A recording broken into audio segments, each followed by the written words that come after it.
So we've got our mules, and now we've got to load them, which is quite an art, because it takes a long time balancing them up. It certainly does. The mules being mules Will not want to cooperate, yes. at least.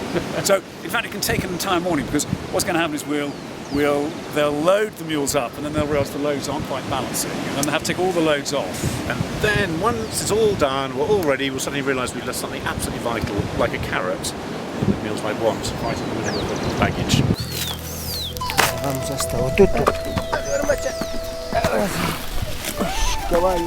We're loading up the mules. It's always an exciting moment. Start of the journey.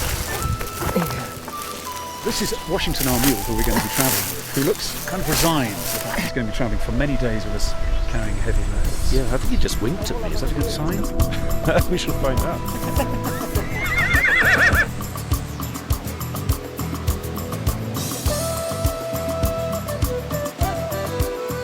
And this is very much the start of our expedition, because we're in a remote part of Peru where the Incas held out after the Spanish conquest of 1532, until, that is, the Spaniards finally pursued them down to their very last city, hidden deep in the cloud forest below us. And that's where we're now trying to get to.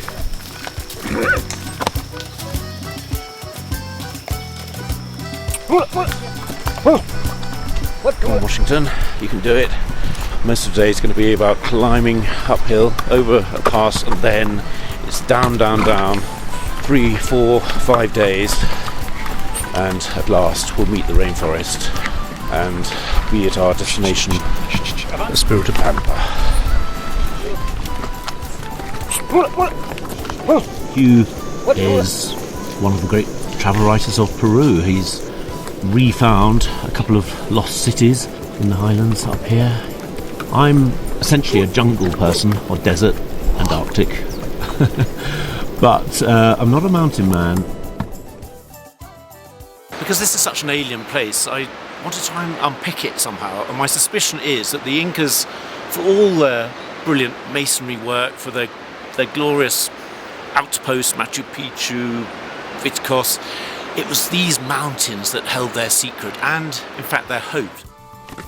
Of course, there are some ups as well as downs as we sort of descend into the switchback of the cloud forest path, and it's on one of those ups, as I watch Benedict stride long-limbed ahead of me, that I begin to wonder if I can, so to speak, keep up. My children teased me when I said I was going to do this by saying, yes, Benedict, he's a real explorer, crosses the Gobi Desert. Whereas you, as they know all too well, and Washington is winning in agreement here, you, Dad, are someone who likes a hot bath at the end of your trips, which is sadly true.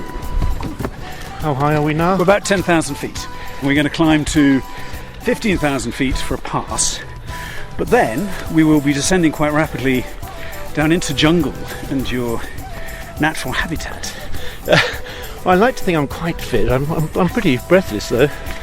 I think we're both slightly breathless. We should be. We've just come up from sea level a couple of days ago.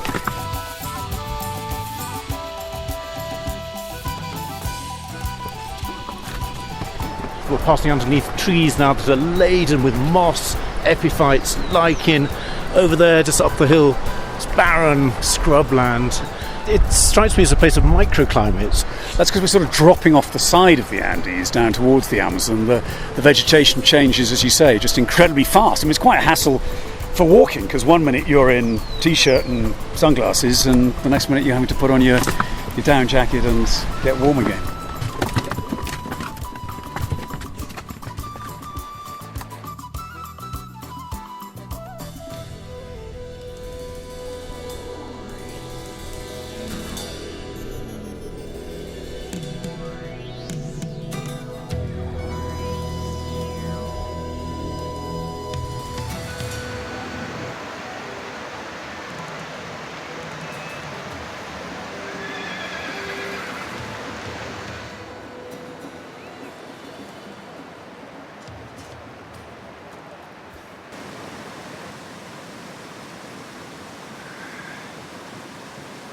But now what I want to see are the people of today in Peru who seem empowered somehow by that past and feel this urge, this desire to go and celebrate, to be with their ancestors in a sense, but certainly be with the mountain.